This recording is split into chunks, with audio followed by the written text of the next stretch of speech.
So let's go ahead on defense. And it's interesting because their top two guys on defense, and they did draft what? The first five guys were on defense. So, yeah. But the first two have a couple of similar traits I noticed. Both Campbell and Makuba both have the ability to blitz. And I know Makuba a little bit more of an issue with his tackling ability. I know Campbell's had that as well, not as much as Makuba as far as his scouting report. But I did find that interesting that I noticed that the two top guys they drafted both had extensive experience in blitzing and getting after the quarterback, especially Campbell. Yeah, Campbell's really good at getting after the quarterback. It is interesting because I think some people maybe thought he might have been, coming off the edge, but it looks like Vic Fangio wants to put him at inside linebacker, give him a chance to kind of learn the defense and give him the time he needs to develop because he's going to need a little more time. He's got the injury that he's dealing with, so he's not going to be available until probably mid-August. So that's going to put him behind the eight ball already. Right. So yeah, he's probably not going to get a ton of playing time, at least to start off the season. So he may be right now. It looks like Nakobe Dean is also trying to recover. So with those two guys out, I think Jeremiah Trotter Jr. ends up stepping up to the plate and maybe getting some more playing time, at least early off the bat, until Dean is healthy and Campbell is healthy. So the inside linebacker position is kind of an interesting. They're in an interesting predicament right now where it may be all on Zach Bond to kind of carry the load, but I think Eagle fans are going to really start to figure out if Jeremiah Trotter Jr. is going to be able to step into the footsteps of his dad and be able to step up because he may get more playing time through preseason, maybe the beginning of the year. Really just depends on how quickly Dean recovers, and then if Campbell can jump in right off the bat. But for Campbell, I would suspect it will take a little more time. Well, let's continue with the linebackers. So you mentioned Trotter, and again, he was a rookie, 5th-round pick. And I was a little bit surprised he lasted until round 5, but hey, what a perfect match for the Eagles. That's great. It's always a great story when something like that happens. So there's still a lot of hope that, and again, this is going to be his chance. Like you said, still a lot of hope that Trotter might have an impact and be a really good, potentially even starter down the road. And look, if he gets the job early on, hey, it's up to him. If he can keep it, then why not, right? That's what it's all about sometimes. That's why you always want to stay healthy. Yeah, well, the interesting part is I think they want Trotter Jr. to work out because Nakobe Dean's situation is so interesting just because he's a bit injury prone. So while he's got all the talent in the world to play, the last couple of years he's had some serious injuries that's really kept him off the field. So I think there's a little bit of concern on whether he has the durability to kind of stay with it. Now, when he's on the field, I think Dean by far, him and Bond absolutely 100% makes sense at inside linebacker. But there's that lack of trust right now with Dean being able to stay on the field. So and I think that's kind of what caused guys like Bryce Huff to depart as well, because the Eagles need guys that they can trust to be on the field. So if Bond can, if Dean can stay healthy, I think they'll be okay at inside linebacker. But if not, they really need Trotter to step up, and he's got an opportunity to do that in preseason and prove himself. He did played a lot more special teams last year, so he didn't get as many reps on the defensive side of the ball. So I think that will be a little bit of concern as there's kind of a lack of experience at inside linebacker. But hopefully Dean will be able to recover and get into it. But if not, then this could be Trotter's year to kind of step up to the plate. Okay, and then let's stay at inside linebacker because they added Mondin, another Georgia kid, big surprise. So they added Mondin, converted safeties, played linebacker the last several years for the Bulldogs. What do you think that they like the most about him? Because obviously, as a converted safety, he's got elite ball skills and all that. But he also seems to have, like Campbell, that type of chase speed, sideline to sideline type of speed. So anything specific that they liked and the reason, besides attending the University of Georgia, of why Mondin's on the team? I mean, the Eagles love athletic linebackers. So anyone that can have that combination, being able to rush the passer, have that speed versus be able to drop back into coverage, that's something that's important to them. So I know Mondi's gotten some playing time as well during OTAs. So far, he's getting some reps. He may get some playing time. I don't think he'll end up being a starter right off the bat if the Campbell and Dean injury ends up affecting the inside linebacker position. But he'll see a lot of playing time during the preseason and could be part of that rotation. But the Eagles need for Vic Fangio's defense, they need athletic linebackers who can just do more than just stop the run. They got to be able to drop back into coverage. They got to be able to rush the passer. They got to be able to I think Fangio likes to play puzzle pieces and move guys around throughout the defense, whether they get them outside, get them inside. So I think he might be able to do that for this Eagles team. Okay, well, it looks like some of these kids are going to definitely get a chance, and so they have a lot younger players, at least at that spot, which again, as you said, was definitely a big goal for the team. Bond, though, having his veteran presence back is huge. Okay, so let's now move on to Makuba. So the second round pick in the backfield, in the defensive backfield, is Makuba. And once again, as I mentioned, he's been known to blitz. He's got that type of skill. But for the most part, what really sticks out to Makuba seems to be, he's a smart guy. He seems to be really good at awareness and recognition, being able to pick things up from the quarterback, all that kind of stuff that you like from someone playing that position that he plays.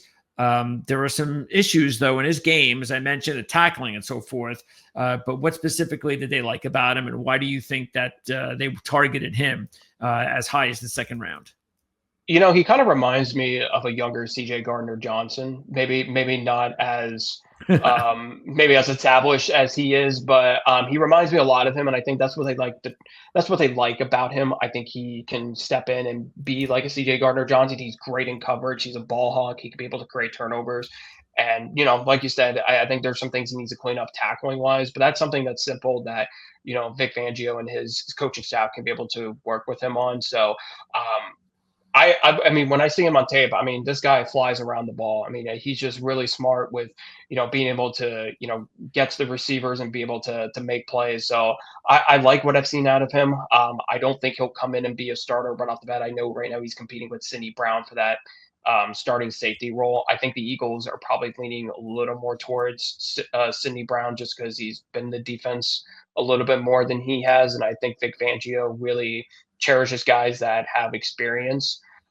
But he did mention yesterday that Tristan McCollum is also in the conversation and people shouldn't sleep on him. So okay. I think McCollum kind of has, I don't know if McCollum is actually going to start. I don't know what his chances are, but it was interesting that when some of the reporters had asked Fangio about the safety position and how Makumba and Brown were doing, he went out of his own way to say, well, Tristan's in the conversation too, which is kind of an interesting tell, even though Tristan McCollum has not really taken any first team reps during OTAs, but it may be something to monitor during training camp. I still like Sidney Brown to start, and then Makuba probably gets into that rotation to get some playing time.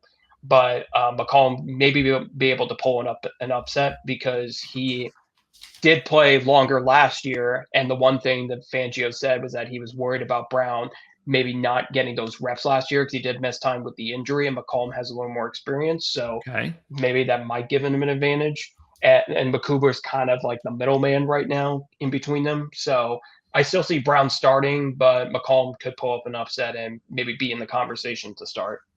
Yeah, because I don't think there's a position on the team that may have some unknown factor, especially talent-wise. And again, just because you don't get drafted or you drafted late, whatever, that doesn't mean you can't be a good pro. I mean, take a look at Blankenship. And Blankenship, of course, is a great story because of the fact that he had such a great career at Middle Tennessee, and he was just like big star player, but it's like, he just plays down there in one of those small schools, and it really doesn't work out very often. And just the fact that it has, it's a nice story. But yeah, is this the one position where you think that is there a possibility that maybe they bring in a veteran? There's still some safeties out there in free agency, because when I look at the depth chart here, besides Makuba and Brown, and look, again, you got a successful CFA in Blankenship. McCollum's another UDFA. Seen is a guy that is kind of a cast off, higher pick, looking for a new home kind of deal. Sam as well. And Maxon Hook is a kid that was what, a 3-time first team all MAC selection, maybe limited to the box, but still there's some talent there. So there's some opportunities as well. But do you think that that's a position that they might be looking to add another veteran? I think the only one I really see, and I think everyone's been talking about it the last couple of months, is Justin Simmons, just because of his experience with Vic Fangio and being able to work in his defense. That would be the only one that would make sense to me. Otherwise, I think the Eagles' MO is we want to play the younger guys, and Okay. I would say something to think about with the safety position is Fangio has talked about Cooper DeJean playing some safety a little bit. Now it hasn't happened at OTAs yet, but it looks like Cooper DeJean could be moved around quite a bit depending on what kind of packages they run with their defense. So we could see Cooper DeJean jump into safety. We could see him in the slot. We can see him at the right cornerback position. So I would just say maybe watch out for that. There's some times where he could play safety, but I think for the most part, I think one, do they want to spend the money on a high level safety like someone like Justin Simmons, who's probably going to command $5 to $10 million for the year? Do they want to spend that kind of money on somebody who's 30 plus years old, or do they want to see what they have with Sidney Brown or Tristan McCollum or Makumba and see if those guys can start? They seem to be trending a little more towards let's get younger, let's see what the young guys have, let's figure out if we have a good spot at the position. If we don't, then maybe we spend the next offseason trying to, find somebody else. And when you win a Super Bowl, it's a lot easier to be a little bit patient with your younger players and give them a shot because you don't have the pressure that 31 other teams have. Okay, so let's talk about, by the way, so McCollum, though, is clearly the guy that if we're looking for one of these players that are unfamiliar to anyone outside of Philly, that's the guy to keep an eye on. Yeah, he seems to be. Yeah, he seems to be the sleeper pick for them right now. And I mean, there's nothing bad about him at all. I think he's a solid tackler. He's got good instincts. I just don't know if I would per se say that he would be the starter. But I'll be honest, I'm also not like 100% the biggest fan of Sidney Brown either. He may have high PFF scores for or grades for what he did at the safety position last year, but I think he's average at best. So I would probably still start him this year, but I really hope that Makumba can develop quickly and kind of take over that safety position maybe next year. And then him and Reed Blankenship can hold those positions for a while in that backfield. Well, let's stay in the secondary then, because there was another draft pick, Mac McWilliams, in round 5. What can you tell us about the reasoning of taking McWilliams there? Solid in coverage. I think he may be kind of underlooked. I know the Eagles like to, find those guys that maybe don't get talked about as often that, can step up in coverage. And, he might be able to, he's been getting reps and, from what I've heard has been nothing but good things so far out of OTAs. I haven't seen video of it, but from what the beat reporters are saying, he's getting some rotation play and he seems to be doing pretty well in coverage. So, he definitely won't be a starter, but he seems to fit kind of that slot corner position pretty well. So if Cooper DeJean ends up moving, playing some position maybe outside on the right, then maybe McWilliams can jump in and be that slot corner.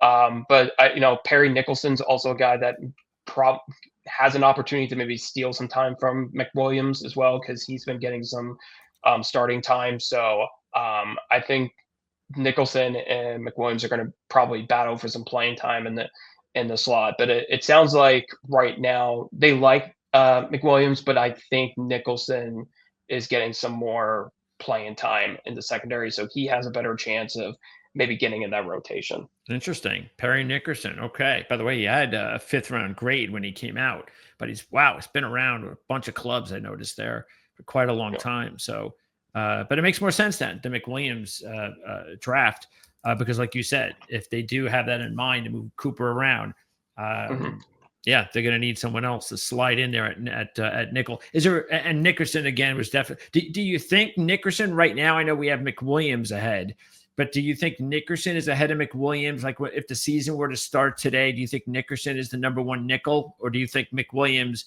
And I shouldn't say when the season starts today, but your best guess is that when we get to week 1 and McWilliams does what he's supposed to do, is he the backup nickel, or do you think Nickerson will be?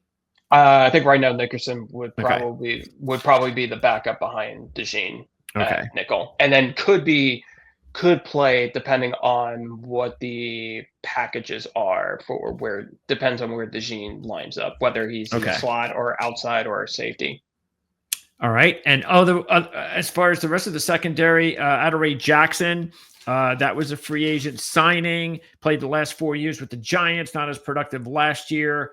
What was the deal with picking him up in free agency?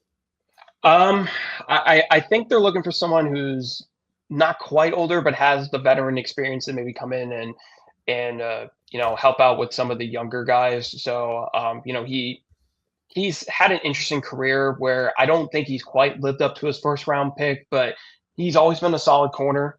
He's always been a solid number 2, number 3 guy.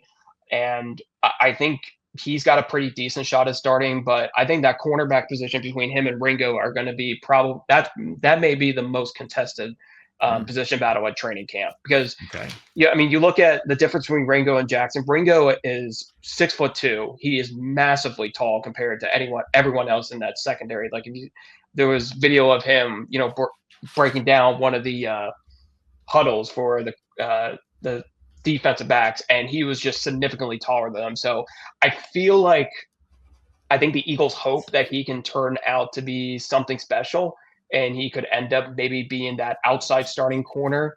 But, Adoree Jackson's got that experience. I think he's been in the league 8 years, entering his 9th year. So, and I think he's still under 30, I believe. So I think it will be kind of an interesting battle. Do they want to go with someone with more experience and, does maybe a little bit better in coverage, or do they want to go with the guy with the high potential, but also is really tall, and, they can line up Ringo against some of those taller receivers, and he'd be able to kind of battle them on those like jump balls, like in the red zone. How has he played so far, Ringo?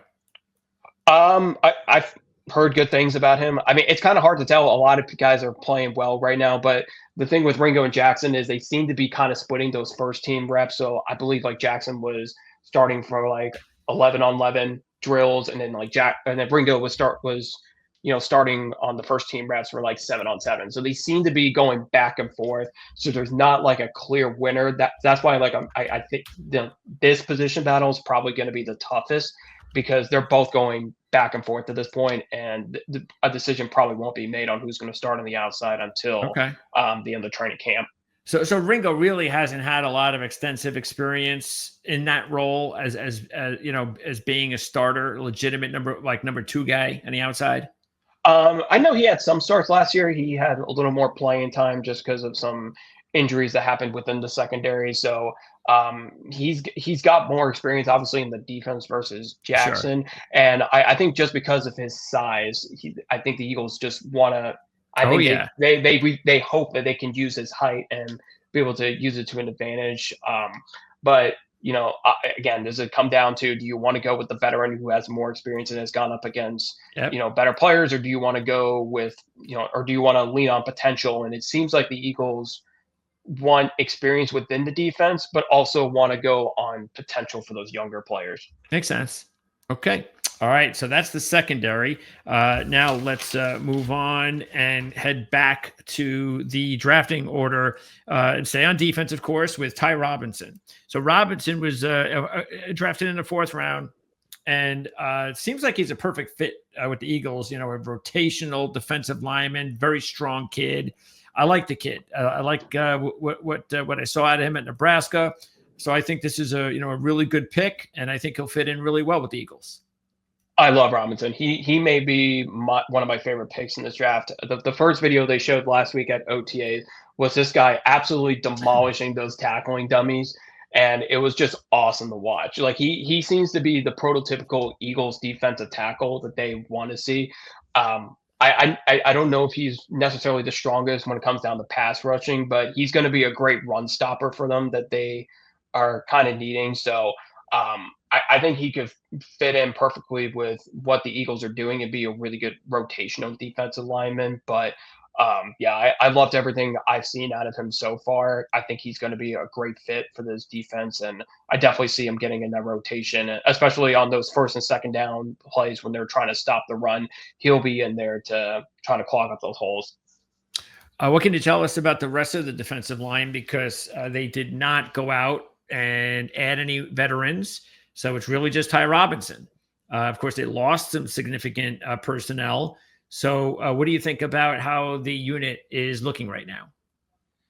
Yeah, I would say obviously Jalen Carter and Jordan Davis are the class of that defensive line.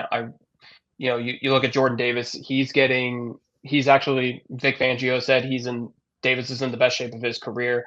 Jordan Davis talked about that he's doing Peloton now and he absolutely loves it because apparently he was trying to have a sexy look to him he seems to be in much better shape. I think that's good news for the Eagles. He's been on this team for about 3 to 4 years and they've been kind of waiting for him to, he's been getting better and better, but last year he kind of took a step back from where they needed him to be. And I think he took a step back because Jalen Carter kind of jumped onto the scene. This guy's an absolute monster. Like I think Jalen Carter is going to be top 5 defensive lineman in this league for a long time. He's just got a great balance of being able to stop the run and be a pass rusher at his size is incredible to see. So I think they'll be leaning on those two a lot to kind of step up on the defensive line. Everyone else, Morrow, I like as well. He's been getting some playing time last year, and now he's going to be able to step into the starting lineup for the first time in his career. So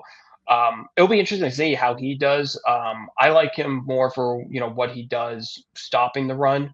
So, but they're going to put him, I guess, kind of on the outside for the defensive line. So we'll see if he can get some, pass rushing in there. So really outside of that, I think everyone else is just kind of a rotational backup. The Eagles are kind of interesting in their depth right now that I don't know how much those guys are going to play.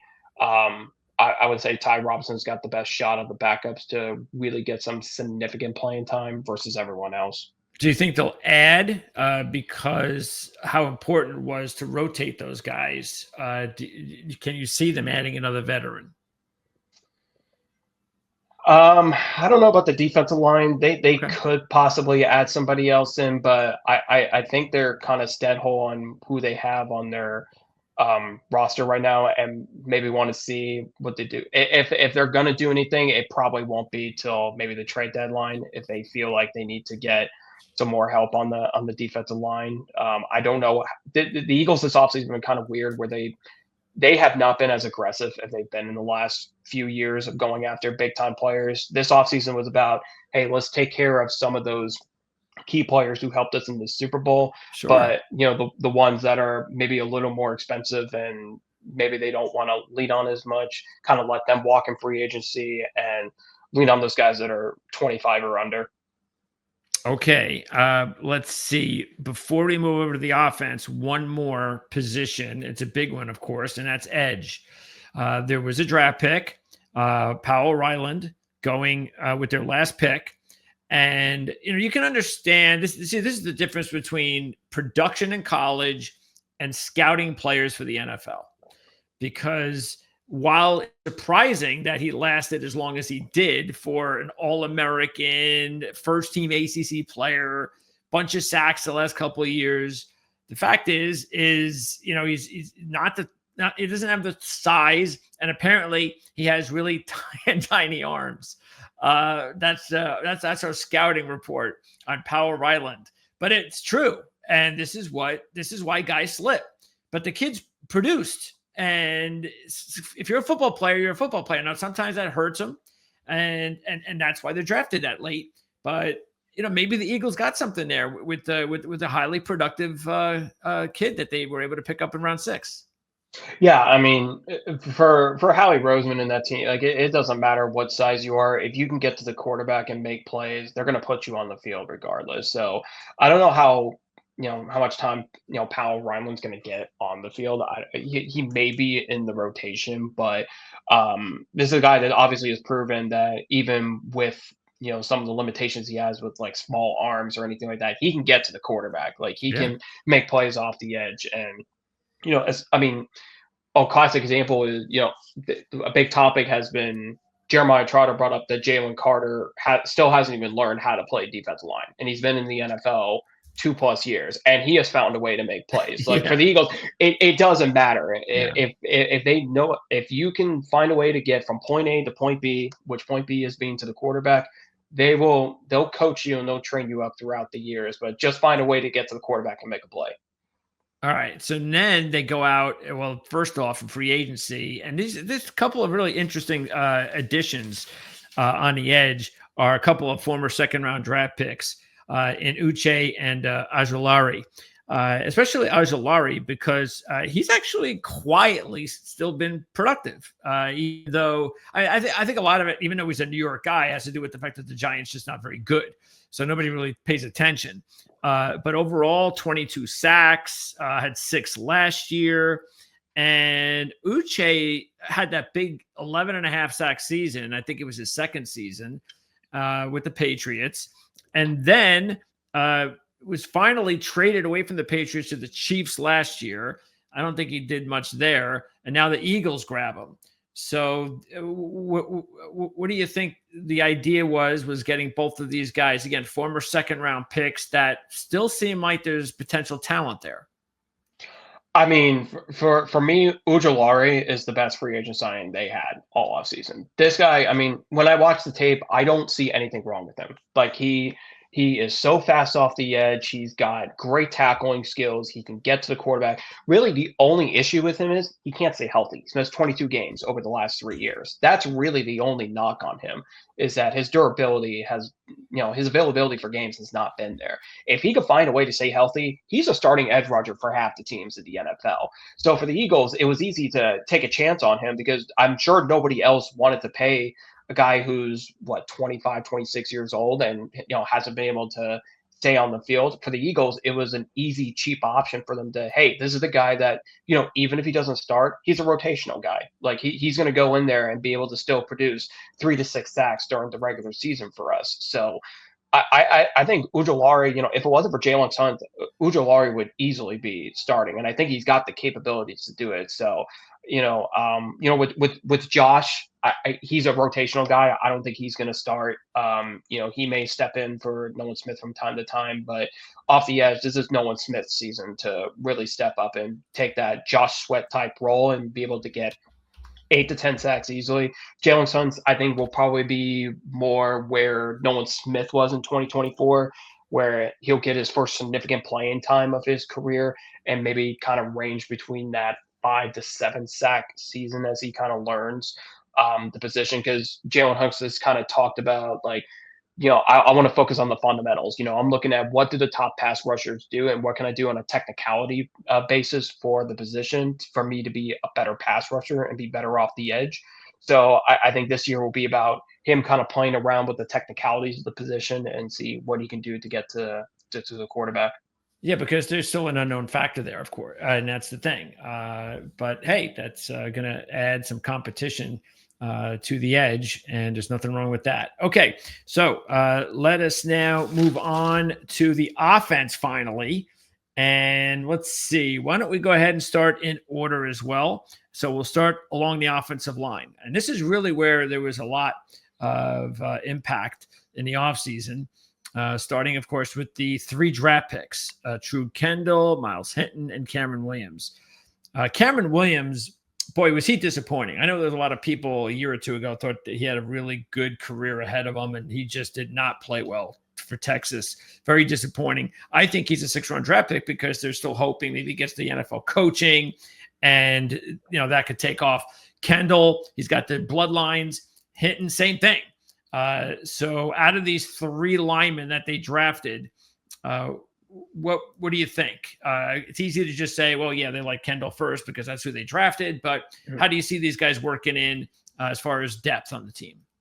I think they like all of them in the aspect that these are, athletic, versatile linemen who can, move around and pull and be able to play maybe not just one side of the offensive line, but on the other. So I don't know what the realistic possibility is of any of them starting or playing. But the Eagles needed to get younger depth on the offensive line. I think typically in the last few years they've kind of leaned a little more on older guys to kind of back them up, and then the younger talent that they had they just weren't good enough to start. So Jeff Stoutland needs to be able to have guys that he can know that it can move around, be athletic, and be able to kind of develop within the next 2 to 3 years. So it's hard to say because this offensive line is so good with their starting lineup that I don't know how much we're ever going to see out of these other guys. I mean, it's a question of I think Hinton's got the most interesting position of them because Lane Johnson gets hurt 2 to 3 times a year. I mean, he's a guaranteed miss 2-3 games with, some kind of lower leg injury. It just seems to always happen. So Hinton's got an opportunity to actually, he may have the best shot of getting at least 1 or 2 starts at right tackle. But how much is that going to affect the Eagles when all they do is they can just run the ball to the left side, 30 to 40 times in a game? So I would say I would focus more on Hinton because he's got the best chance of actually getting some playing time. And, Lane Johnson's, getting older and he's getting to the point where he may be looking at, retirement soon. Sure. So they need to start thinking about the future. So Hinton's the one that I think they got to really develop the hardest with and make sure that he's prepared to, when that day comes for Lane Johnson to retire, he's got to take over. Well, I'll tell you right now, and you could book it, Eagle fans, in about 2 or 3 years when Lane Johnson retires, it's going to be Holland Pierce that's going to be the starting right tackle of the Eagles. I'm a Rutgers fan, and I've watched every Rutgers game that Holland Pierce has played. And I think it is just absolutely ridiculous that this kid wasn't drafted. With how teams are constantly looking for offensive linemen, young offensive linemen, and with a kid like this with his measurables, who played Big Ten football. And let me tell you, he played against the Ohio State's best, the Michigan best, all the best, and he never looked out of place.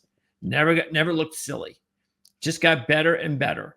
But, he can't do this, he can't do that. Just like we talked about with Ryland on defense, and even like what you said with Carter. The kid can play. That's all that matters. And the kid can play.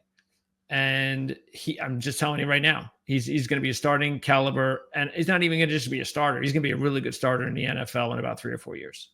I mean, the crazy part of Pierce when I watch him, this guy's 6'8", 340 pounds. He moves so well for his size. Like, he is the prototypical offensive lineman that Stoutland wants, because he can end up being a lot like Jordan Mailata, where these are like big dudes, but they can move. Like, they're deceptively athletic and fast, which is what is needed in this offensive line, because you do a lot of pulling, a lot of blocking to the outside. So you need guys who can move around. Like, that's what made Lane Johnson such a great right tackle, is that this is a guy that was, I believe, a tight end in college. So he was already athletic as is. So you need to have athletic guys in that line. And Pierce, like, man, and he's been the one, I think, undrafted free agent that everyone has talked about being their favorite on the Eagles. I really hope he gets an opportunity to make the roster. I think he probably ends up being a practice squad guy, but I agree. I don't know about that. Into some. You put him on that practice squad, he'll be gone. You'll lose him. Yeah. I mean, I agree with that. It's interesting. I mean, he looks great on tape though. Like, that dude is massive, but man, he can move. And I think it's a perfect team for him. Just like you said, I think it's the perfect spot for him. And who knows? Maybe he'll be the starting left tackle in a few years, and Hinton will be the starting right tackle. That could definitely be the case as well. But that's a player obviously to watch, no question about it. And then they signed before the draft Lamb, Pryor, and Green. Well, they traded for Green. So talk a little bit about that trade, because Kenyon Green never should have been drafted where he was. That's not his fault. That's Casario's fault, who's been awful drafting offensive linemen. Absolutely awful. he's done a lot of good in Houston, but he can't draft offensive linemen to save for his life. So he trades Green to the Eagles, and what did the Eagles like, or at least want to give Green a shot for? Because even as a backup, he may have to come in and play. I felt like this was a move that was more about getting rid of CJ Gardner-Johnson and trying to pick up a draft pick than anything Kenyon Green can actually do. Now, I think Kenyon Green actually makes a really good backup because I think there's potential there, but he was just so inconsistent as a starter. Like, he would make little small mistakes, and he had trouble being consistent while he was on the field. So I don't know if Kenyon Green, like, I know a lot of people talk about like him maybe competing with Tyler Steen for that right guard position. Hell no. I know that's technically, yeah. I was going to put it more elegantly, but you kind of put it perfectly. Like, I know like people want to make a position battle out of it, but Tyler Steen's taken all the right guard snaps, and he's going to be the starter. Like, he knows this offensive line. He's actually developed pretty well. He's gotten better over the last couple of years. So this was his position to have from the beginning. And I don't think there's an actual position battle, even though people are going to talk about it. So we're going to have to report on it regardless. But Tyler Steen's going to end up being the starter right guard. So I don't think there's any controversy. And I don't think Green has a legitimate shot at starting. But he'll make a really good backup on this team and can step in and help out.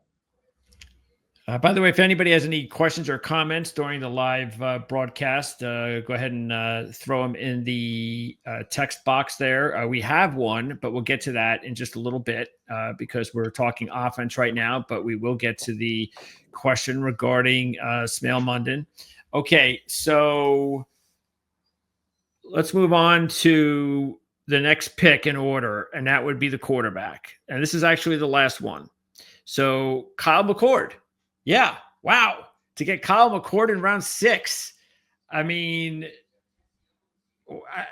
nobody, it would not have been a shock to me if Kyle McCord, I mean, the whole thing with everything that's going with Shuck in New Orleans, I don't know what to make of that. I just don't. I mean, I know there's some good to like about Shuck, but I would not have been surprised, let's just put it this way, if Shuck would have been a 6th-round draft pick and McCord would have been a 2nd-round draft pick. Yeah, I mean, was this more of, wow, we've got the extra pick, the guy's this talented, he's ahead of everyone else on our board, we might as well take him? Or was this something that they targeted to try to add to the quarterback room late in the draft? Because Tanner McKee is a player that I remember talking about a couple of years on our lads with a scout about keep an eye on Tanner McKee as a future quarterback that might be a name for himself as a late round draft pick. I'm going to try to explain it in a way that I think will make sense. So I don't know if you've ever seen the meme of The Office where Pam has 2 pictures that she needs to pick from, and she's like, I don't see no difference. That's Kyle McCord and Tanner McKee. Like, I feel like Kyle McCord is Tanner McKee from a couple years ago. Like, the Eagles Howie Roseman kind of brought this up when Jalen Hurts was first picked, and everyone kind of freaked out, including myself, I'll be honest. And he said, like, I want to be a quarterback factory. Like, it doesn't matter who the quarterback is. I don't care if they can be a starter or anything. I want to load up on quarterbacks. And I feel like that's what this is. Because I'll be honest, a lot of people like Dorian Thompson-Robinson to be the backup. I just don't. No, I mean, this guy's completed 55% of his passes, 1 touchdown, 10 interceptions. No chance. I would be shocked if he makes this roster. Like, Kyle McCord will be in the exact same position Tanner McKee was a couple years ago, where he's going to be the 3rd string for about a year or 2. Tanner McKee is going to get an opportunity to start somewhere else or get more money as a backup somewhere else, and then Kyle McCord's going to move up and be the backup. That's exactly the career trajectory he's about to take. Like, I don't understand, like, even at OTAs right now, like, Dorian Thompson-Robinson is getting the 3rd string reps. And I understand, like, he's a veteran, so maybe you want to give him some reps. But, I mean, Kyle McCord is just a pure passer, man. Yeah. I mean, this guy can sling it. He looks so good at Syracuse. And I think when he was at Ohio State, I felt like they kind of held him back from being able to reach where he could be with his potential. And Syracuse just told him, hey, let it loose. Let's go have some fun. And he actually got to show off his skills. So I love the Kyle McCord pick. I think he's a perfect third string quarterback for this team. And I think eventually he'll back up Jalen Hurts in about a year or two when Tanner McKee gets a buttload of money to either be a backup somewhere else or get an opportunity to start. Yeah, he's gonna get that opportunity, absolutely, and I'm looking forward to it. He's one of those little nice sleeper quarterbacks that I think will, and I think you've seen it. He's gonna have a shot. Okay, so the only positions we haven't covered, running back and receiver. So AJ Dillon was a notable pickup. Obviously, it's behind Saquon, who, by the way, I predicted would win comeback player of the year. Thank you very much. So anyway, AJ Dillon was obviously banged up last year for the first time in his career, missed all of the season. What did they want to do with Dillon there? Shipley was a 4th-round pick last year. Also, Montrell Johnson was a nice UDFA to pick up. He's somebody maybe to keep an eye on from the practice squad, probably. But tell us a little bit about the depth right now at running back. I would say also watch out for Sean Jarrett Powell, another undrafted free agent. He's getting reps at kick returner. So if he's gonna make the roster, he's probably gonna make it through special teams because they need to find a replacement there. In the punt return game, and I don't think they want like Will Shipley or anything like that to be at that position because the backup running back position is so fascinating because I mean AJ Dillon can play. I mean before the neck injury last year, he had 3 straight seasons of at least 600 yards rushing. Like this guy can play at a high level. He might be able to start for a couple of teams. So I think he's a great backup. But I would say on the flip side, I wouldn't be surprised if Will Shipley wins that backup job. I think they really like his athleticism. He's done a really good job in the passing game at OTAs. From what I'm hearing, I mean, he's getting 3 to 5 targets a day in the passing game, and he's catching all of them. Like I think they like that athletic ability that Shipley has. So it wouldn't shock me if he makes it. And then, man, I mean, I think I know you got Avery Williams there too. Apparently they're gonna list him as a wide receiver, from what I read. So yeah, because originally it was going to be return specialist, but it looks like he might be playing wide receiver. But he I don't know if he'll get any rotation at running back. I think the running back position is just so deep right now that they may have to move him to wide receiver. But really, Avery Williams is a return specialist. He may be just like a Devin Hester, where he's just going to be a returner, but if any throw him at a receiver, they'll do it. So Avery Williams is kind of an interesting guy to watch out for. Powell, I think watch out for. He could make the squad if he's a really good kick returner. So who else is battling for that job? Because it's Williams, it's Powell. Is there anyone else notable?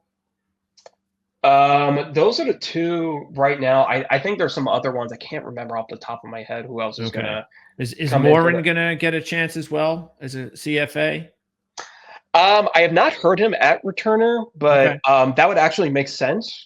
He was a really good one at Wake Forest. I actually, when I wrote an article on my favorite undrafted free agents, Morin was one of them that I really liked. But I haven't heard anything about him, so I don't know how much playing time he's getting. I don't even know if he's gonna make it far into, training camp because I know Giles Jackson is another one to watch out for a receiver. I think he's been getting some special teams play too. So, and Jackson he had a really good season at Washington last year. He runs a 4.42 40-yard dash. So he's got quick speed. He's a little under height. He's 5'8", so he'd probably be more of a slot receiver, but he might be somebody that could maybe sneak in with a practice squad or might be able to get in on special teams because he's fast. So he might be able to get his foot in the door that way. And speaking of receivers, anything new on Wilson and Smith, a couple of draft picks from last year? I like Smith personally. I just feel like he's a more consistent receiver than Johnny Wilson was. My problem with Wilson is I just felt like he had too many drops. He's just not consistent enough, even though I think the Eagles are just praying that he's like Ringo for the offensive side. Like he's a really tall receiver. They want him to work out because he would be a great goal line jump ball 50-50 type guy. Didn't they have that But kid from Stanford that was the same thing that was failed? I forget what his name was. oh, JJ, Whiteside. Yeah, Yes. we we we could have had DK Metcalf. That's who we picked over DK Metcalf. So Oh, we, as really? Eagles, Wow. yes, as Eagle fans, we like to forget that moment Oh, because no wonder. Okay. Mhm. Got it. So yeah, I think they hope that Wilson can be that guy. To me personally, I just didn't see it last year. I mean, I think he had like one touchdown catch, which was nice, but he's just not consistent enough. Like he doesn't have the best hands. I actually like Smith a little bit better because he's more consistent. But it sounds like the two of them have actually done pretty well because AJ Okay. Brown and Devontae Smith have not been practicing. Devontae Smith hasn't been at OTAs, and Brown's been there, but I don't think he's actually practiced. So they've seemed to be getting more reps, and they seem to be doing well so far. So I'm sure they'll both make the roster, and to me, I can see them getting more playing time than like Terrence Marshall, who I feel like Marshall is just a veteran Yeah. body to put in Yeah. there. And what about tight end? Goddard's just about staying healthy. And by the way, I did get the opportunity to interview him for the R-Lads network when he came out of the draft. So he was one of those players that I remember interviewing him because he was coming from the FCS school, and it was always nice to try to target those kids. But how about the depth at tight end? Is there a player? We know about a couple of the guys, and they did add a couple of free agents there too.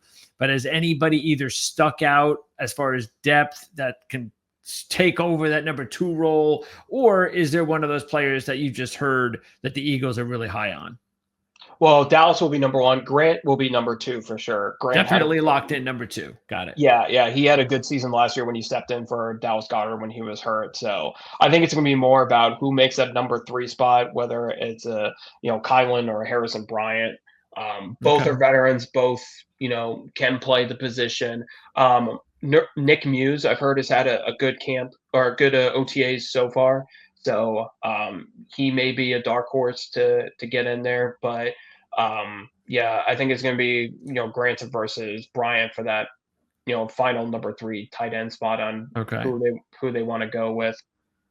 Yeah, I remember. I was just trying to double check. I forgot what it was, but it must have been the concussions because I remember when Calcaterra came out that there was a lot to like there, but you were wondering whether or not he was actually going to be able to play anymore in the NFL because he had some serious, and I didn't know what it was, and I guess it was the concussions. So I'm assuming he hasn't had any of that problem in the NFL, which is great to hear.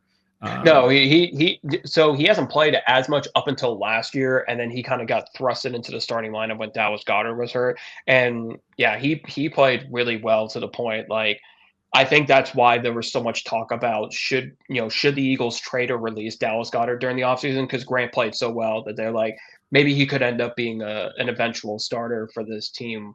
Once Goddard's gone, because I don't know if Dallas Goedert's going to be on the team after this year. That'd be Okay. disappointing because I think he's great, but they did restructure his contract, so they did save some money. I think they cut off like $4 million off of his pay that he was going to get this year, so they were able to save some kind of money. But I think next offseason will be interesting to see if he re-signs with the team or jumps elsewhere. My assumption is I think he probably ends up signing somewhere else. Grant probably moves up in that starting lineup, and they probably go to the draft to find a tight end within those first 2 to 3 rounds.